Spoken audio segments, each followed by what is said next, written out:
അസ്സലാമു ഇന്ന് നമുക്ക് ചക്കപ്പായസം തയ്യാറാക്കാം. അതിനൊരു ചക്ക ഉപ്പിട്ട് വേവിച്ച് വെച്ചിട്ടുണ്ട്. ഇതിനായി കുറച്ച് ശർക്കരയാണ് ഞാൻ ഇവിടെ മെൽറ്റ് ചെയ്ത് വെച്ചിട്ടുള്ളത്. കൂടെ നമുക്ക് കുറച്ച് കുഞ്ഞിപ്പൊടിയും കൂടി തയ്യാറാക്കാം. അതും എൻ്റെ ഉമ്മയാണ് കേട്ടോ ഇവിടെ റെഡിയാക്കുന്നത്. നമുക്കിതിലേക്ക് തേങ്ങാപ്പാലും കൂടി തയ്യാറാക്കി വെക്കാം.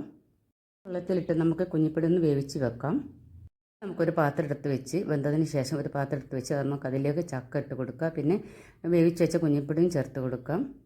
നമുക്ക് ശർക്കരപ്പാനി ഒഴിച്ച് കൊടുക്കാം. പിന്നീട് നമുക്ക് രണ്ടാം പാല് ഇതിലേക്ക് ഒഴിച്ച് കൊടുത്ത് നന്നായി ഇളക്കിയതിന് ശേഷം നമുക്കൊന്ന് അടുപ്പത്ത് വെച്ചും തിളപ്പിച്ചെടുക്കാം.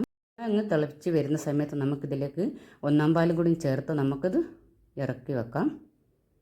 ഒന്ന് വറവിട്ടെടുക്കാം. ആ ഒരു സമയത്ത് ഏലക്കായും നല്ല ജീരകം കൂടി പൊടിച്ചും കൂടി ചേർത്ത് കൊടുക്കുന്നുണ്ട്. അപ്പോൾ നമ്മുടെ ചക്കപ്പായസം ഇവിടെ റെഡി ആയിട്ടുണ്ട്. അപ്പോൾ ഇങ്ങനെ തയ്യാറാക്കുന്നവരുണ്ടെങ്കിലും തയ്യാറാക്കി നോക്കുക.